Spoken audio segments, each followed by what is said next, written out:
What nobody tells you about compound interest. You're scrolling through Instagram at like 11 p.m., maybe lying in bed, and you see one of those financial guru posts. You know the ones. There's usually some guy in a suit standing in front of a whiteboard, and the caption is something like, if you invested $100 a month starting at age 25, you'd have $1.2 million by retirement. And you look at that number, and for like 3 seconds, you feel this weird mixture of hope and guilt. Hope because, wow, $1 million sounds amazing. Guilt because you're 32 or 28 or honestly maybe even 40, and you haven't been investing $100 a month since you were 25. You've barely been investing at all. Maybe you've got a 401k that you contribute to because your employer matches it, but beyond that, it's just been life, you know? Rent, student loans, that unexpected car repair, helping out a family member, trying to actually enjoy your 20s or 30s without feeling like a monk. And here's the thing that really gets me. My name is Ryan, and I spend way too much time thinking about money, financial psychology, and why some people seem to effortlessly build wealth while others stay stuck in the same financial patterns for decades. The thing that really bothers me about those Instagram posts and all the compound interest hype you see everywhere is that they're technically correct, but emotionally useless. They show you the math, which is beautiful and undeniable, but they don't show you the reality. They don't tell you about the psychological warfare that happens when you're trying to let compound interest actually work. They don't mention the part where you watch your investments drop 30% in a market crash and have to resist every instinct screaming at you to pull everything out. They don't talk about the opportunity costs, the social pressure, the weird guilt of watching money grow while your friends are posting vacation photos. What I want to do here, in the next little while we spend together, is show you what compound interest actually feels like when you're living it. Not the sanitized spreadsheet version, but the messy, complicated, surprisingly emotional version that nobody really prepares you for. Because once you understand these hidden truths, once you see past the simple math, compound interest stops being this abstract concept that makes you feel inadequate and starts becoming something you can actually use, something real. The math is beautiful, but it's also a trap. Let's start with the part everyone already knows, because we have to establish the foundation here. Compound interest is basically interest earning interest. You put $1,000 in an investment, it grows by 8% in year 1, now you have $1,080. In year 2, you earn 8% on $1,080, not just the original $1,000. It's exponential growth, and over long periods of time, it creates these almost absurd outcomes. Einstein may or may not have called it the eighth wonder of the world. That quote is probably apocryphal, honestly, but the sentiment is real. The math is genuinely remarkable. If you invest $500 a month for 30 years at an average 8% annual return, you end up with around $745,000. You only put in $180,000 of your own money. The other $565,000? That's compound interest doing its thing. And here's where the trap starts, where the psychological games begin. When you see numbers like that, your brain does this thing where it simultaneously believes it and doesn't believe it. You look at that and think, okay, I should definitely do this. But you also think, that seems fake. That seems too good to be true. There must be a catch. And you know what? You're kind of right to think that.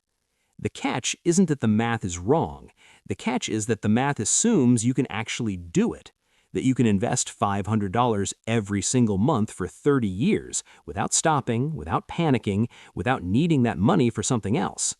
The math assumes you're a robot who doesn't live in the real world where 2008 happens, or where you lose your job, or where your kid needs braces, or where you just really, really want to take that trip to Japan because life is short and you're tired of optimizing everything for a future that isn't guaranteed. This is the first thing nobody tells you about compound interest. It's as much a test of emotional endurance as it is the financial strategy. The waiting is excruciating.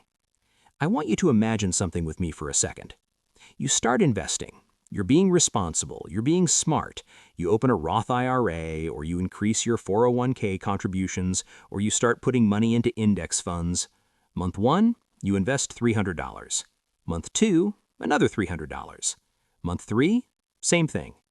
You check your account after 6 months, feeling pretty good about yourself, and you've got maybe $1,850 in there? You put in $1,800, so you've made $50 in 6 months? You could have made more than that working a single shift at a part-time job. You could have found that much in your couch cushions if you looked hard enough. And this is where compound interest reveals its cruelest truth. The beginning is painfully slow, agonizingly slow. Watch paint dry slow. The exponential growth everyone talks about, that doesn't show up for years, literally years. In the first decade of investing, the vast majority of your account growth comes from your own contributions, not from investment returns. You're basically just watching your savings account get slightly better returns. I remember, and this is going to sound ridiculous, but bear with me, I remember the first time one of my investment accounts crossed $10,000. This was like 8 years into my investing journey. 8 years. And I felt this weird sense of accomplishment, but also this crushing sense of, that's it? After 8 years of consistently putting money away, of driving old cars and packing lunches and saying no to things, I've got $10,000? You don't feel rich. You don't feel like compound interest is working. You feel like you're playing the world's most boring video game where the experience points accumulate at a glacial pace. But here's what's happening beneath the surface that you can't see. You're building the foundation. You know how in construction they spend what seems like forever just digging and pouring concrete for the foundation, and it feels like nothing's happening? That's the first 10 to 15 years of compound interest. You're not building up yet. You're building down, creating the structure that will eventually support something massive. The second thing nobody tells you, compound interest requires a kind of faith that goes against every instinct we have for immediate gratification. You have to believe in a future version of your account that doesn't exist yet and won't exist for a really long time. The market will betray you, and you'll survive. Let's talk about the scariest part, the part that all those cheerful compound interest infographics conveniently gloss over. The market will crash. Not might crash, will crash, multiple times probably over the course of your investing life. In 2008, the S&P 500 dropped about 37%. In 2020, during the initial COVID panic, it dropped about 34% in roughly a month. In 2022, it dropped about 18%. These aren't hypotheticals. This is just what markets do. They go up over time, yes, but the path up is not a smooth line. It's a jagged, anxiety-inducing mess that will test every ounce of discipline you think you have. And when I say the market will betray you, here's what I mean. You're going to open your investment app or check your 401k statement, and you're going to see that you've lost the equivalent of a year's salary, maybe more. You'll have this moment where you see red numbers, significant red numbers, and your stomach will drop. Your hands might actually shake a little, because that's not monopoly money on the screen. That's your money. Money you worked for, sacrificed for, chose to invest instead of using for things you wanted. I remember, and this is going to sound ridiculous, but bear with me, I remember I had about $85,000 invested in March 2020. By the end of March, I'd lost about $28,000 of that. $28,000 in a few weeks. I remember sitting there staring at my laptop and having this very clear, very visceral thought, I should sell everything right now and at least keep what's left. That thought is so seductive. It feels responsible even. It feels like you're taking control, stopping the bleeding. Every part of your brain is screaming that you need to do something, anything to make the bad numbers stop getting worse. And this is the moment that determines whether compound interest will work for you or not. Not the math, not your contribution amount, this moment. Because if you sell when the market crashes, you lock in your losses. You take the hypothetical loss and make it real. And then when the market inevitably recovers, because it always has over long enough periods of time, you're sitting on the sidelines with your cash, watching everyone else's accounts grow back while yours stays stagnant. The third thing nobody tells you, the hardest part of compound interest isn't saving the money or even investing it. It's doing absolutely nothing when everything inside you wants to react. I didn't sell in March 2020. I wish I could tell you it was because I'm some stoic investing genius, but honestly, I didn't sell because I was too scared to make any decision at all. I just froze. And then, by the end of 2020, my account not only recovered, but had grown beyond where it started. That $28,000 I lost, it came back, plus more. But I'm not going to lie to you and say it was easy or that I was confident it would work out. I was terrified, and you will be too when it's your turn to live through a crash. Your friends won't understand. Here's something kind of weird that happens when you commit to long-term investing and letting compound interest work. You start making different decisions than the people around you, and those people will notice, and some of them will have opinions about it. You'll be 30, maybe 33, and you'll have a friend who's buying a $600 stroller for their baby. You'll have another friend who's leasing a luxury car because, as they put it, I work hard, I deserve to enjoy it. You'll have college friends posting from Bali or Portugal, doing the whole digital nomad thing, living their best lives on Instagram. And you're driving a 10-year-old Honda Civic. You're using the free version of Spotify because $10 a month is $120 a year, which is $1,200 over 10 years, which if invested at 8% annually becomes roughly $1,744. Your brain literally starts doing these calculations automatically. You become that person. The weird part is that you'll be doing fine financially. You might even be doing better than fine, but it won't look like it from the outside because all your wealth is invisible. It's locked up in retirement accounts and index funds that you can't touch without penalties. You're asset rich and lifestyle poor, which is a very strange place to be in a culture that measures success by what you consume, not what you accumulate. Your friends won't understand why you won't just split an expensive bottle of wine at dinner. Your family might make comments about why you still live in that small apartment when you have a good job. There's this social pressure that builds up, this sense that you're missing out or being unnecessarily stingy with yourself. And the really frustrating part? They're not entirely wrong. You are missing out on some things. You are saying no to experiences that you might genuinely enjoy and remember. This is the opportunity cost that the compound interest evangelists don't talk about. Every dollar you invest is a dollar you don't spend on something else. That's just math. And some of those something else's are actually valuable. They're not all frivolous. The fourth thing nobody tells you, compound interest requires you to be okay with being misunderstood. It requires a kind of long-term thinking that can feel antisocial in a world optimized for immediate experience. I'm not saying you should never enjoy your money. I'm not advocating for some joyless existence where you eat ramen every night so you can have an extra $50,000 at age 70. But I am saying that there's a real tension here, and you need to navigate it consciously. You need to decide what experiences and purchases are worth more to you than compound interest, and which ones aren't. The numbers get weird, in a good way. Okay, so let's say you make it through the slow years. You survive a market crash or two, you resist the social pressure and keep investing consistently. Something really strange starts to happen around year 15 to 20. The numbers start getting weird. You check your account and realize you made more money from investment returns this year than you contributed, like significantly more. You put in $12,000 over the course of the year, but your account grew by $32,000. You made $32,000 by doing nothing, by just existing and not touching your money. This is when compound interest stops being theoretical and starts feeling almost magical. This is when you finally see the exponential curve everyone's been talking about. Your investment returns start to dwarf your contributions. You're watching your net worth increase by amounts that would have seemed impossible a decade earlier. I have a friend, let's call him David, who's been investing consistently since his mid-20s.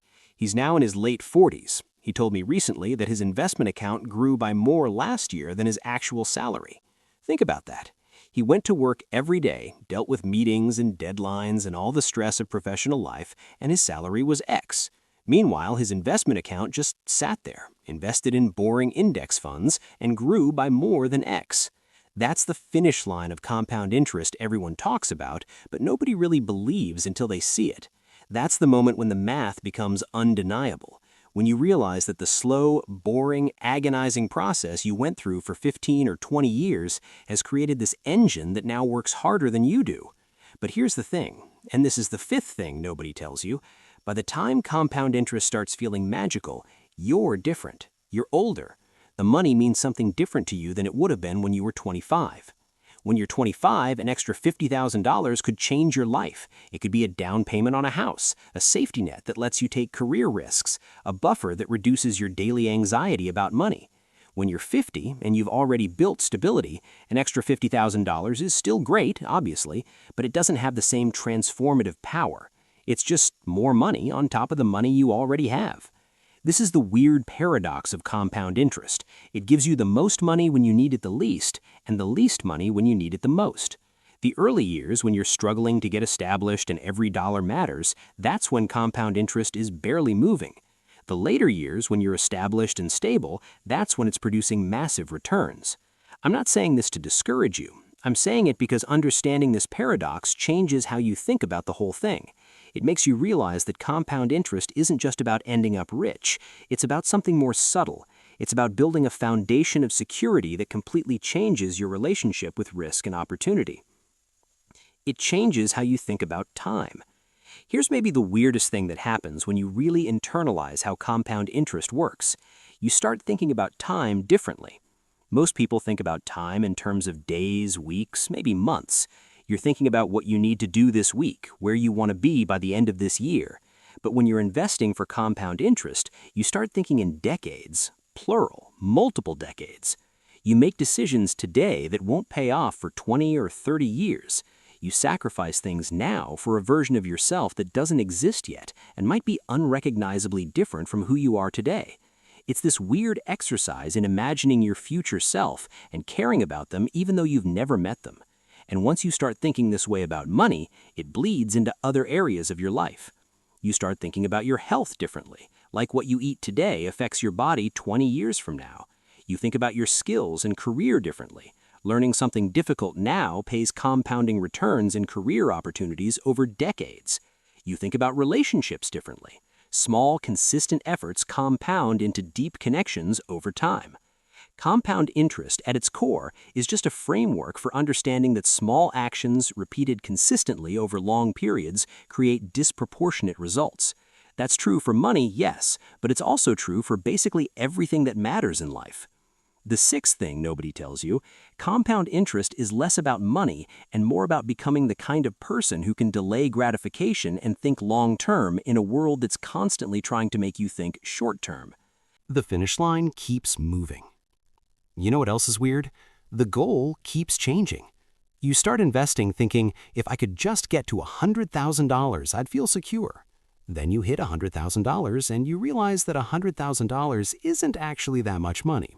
Not really, not for retirement, not for everything you'll need. So the goal becomes $250,000, then $500,000, then $1 million. And here's the thing, this isn't the hedonic treadmill exactly, where you're just never satisfied. It's more that as you get closer to having real wealth, you understand more clearly what wealth actually means and what it can and can't do for you.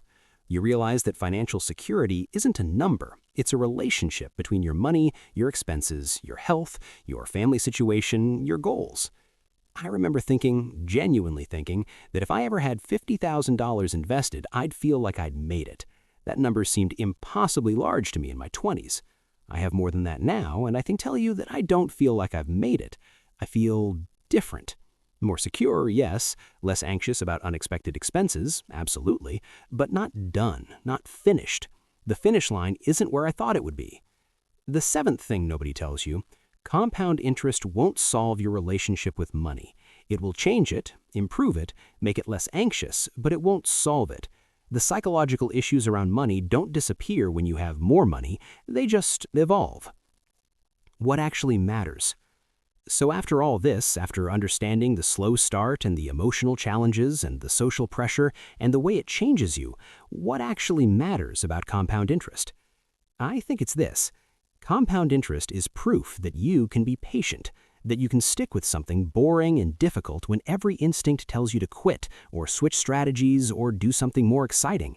It's proof that you can care about your future self enough to sacrifice for them even when they feel abstract and distant. The money is great, don't get me wrong. The actual dollars and cents that accumulate over time are genuinely life-changing. But the meta lesson, the thing you learn about yourself by successfully letting compound interest work, that might be even more valuable. You learn that you can endure discomfort for long-term gain. You learn that you can make smart decisions even when they're not immediately rewarding. You learn that you can trust a process even when you can't see the results yet. These skills, these character traits, they transfer. The discipline required to let compound interest work is the same discipline required to build a career, maintain a relationship, raise kids, stay healthy, create anything meaningful. It's all the same muscle. Start where you are. Look, if you're reading this and you're 35 or 40 or even 50 and you haven't been investing consistently, you might be feeling some regret right now. You might be doing the math and realizing how much money you could have had if you'd started earlier. That's understandable, but it's also useless. You can't invest in the past. You can only invest now. And the second best time to start is today. That's not just some motivational cliche, it's literally true according to the math of compound interest. Every day you wait, you lose the opportunity for that money to grow. If you're 25 and you start investing $200 a month, you'll have about $560,000 at age 65, assuming 8% annual returns. If you're 40 and you start investing $200 a month, you'll have about $200,000 at age 65. That's a huge difference, obviously, but you know what's better than $0? $200,000. The math still works. Compound interest is still valuable. It just requires more from you, higher contributions, maybe, or more aggressive risk-taking, or working a few years longer than you'd hoped, but it still works. And honestly, starting later might mean you're actually in a better position to stick with it.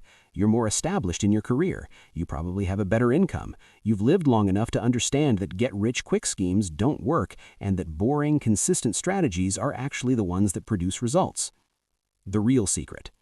Here's what nobody tells you about compound interest. The real secret underneath all the math and all the psychology. It's not about being perfect. It's about being consistent. You don't need to invest the maximum amount every month. You don't need to perfectly time the market. You don't need to pick the best stocks or find some secret strategy. You just need to put money in consistently, leave it alone, and not panic when things get scary. That's it. That's the whole thing. Every compound interest success story is just someone who did something reasonable and boring for a really long time without quitting. That's not sexy. That's not going to go viral on TikTok. But it's true. The people who end up with real wealth from compound interest aren't geniuses. They're not fortune tellers who can predict market movements. They're just people who started, stayed consistent, and didn't let fear or boredom or social pressure make them quit. You can be that person. I genuinely believe that. Not because you're special or because I'm trying to flatter you, but because the requirements are actually pretty simple. They're difficult, yes, but simple. Set up automatic investments. Don't look at your account obsessively. Don't sell when the market crashes. Keep going even when it feels pointless. That's the actual secret to compound interest. There is no secret. It's just boring discipline applied over a period of time long enough that most people give up before they see results. If you can outlast the boredom and the fear, you win. And maybe that's not the inspiring message you wanted to hear. Maybe you wanted me to tell you about some special technique or some hidden strategy that makes it easier or faster. But I'd rather tell you the truth. Compound interest is hard and slow and kind of emotionally exhausting. And it works anyway. In fact, it works specifically because it's hard and slow and emotionally exhausting. Those are the features that keep most people from doing it, which means if you can push through, you're already ahead. So start. Start small if you need to. Start imperfectly. Start even though you wish you'd started 10 years ago. Start even though you'll probably make mistakes. Start even though the eighth wonder of the world doesn't care if you're perfect. It just cares that you show up month after month, year after year, and give it something to work with. And if you do that, if you can just consistently show up and not quit, the math will take care of the rest. That's the part they don't tell you, but I'm telling you now. Compound interest isn't magic. It's just math plus time plus the discipline to not sabotage yourself. And that's actually more powerful than magic because it's something you can control, something you can do, something you can start right now, today, regardless of where you are or where you've been. Your future self is waiting. They're counting on you to make the boring, smart decision. And one day, maybe 15 or 20 years from now, you're going to check your investment account and see a number that makes you pause. A number that represents thousands of small decisions, dozens of moments where you could have quit but didn't, years of faith in a process you couldn't fully see. And in that moment, you'll understand what compound interest really is. Not a get-rich scheme, not a hack, just the inevitable result of patience, discipline, and time. Just you being kind to your future self over and over again until it mattered.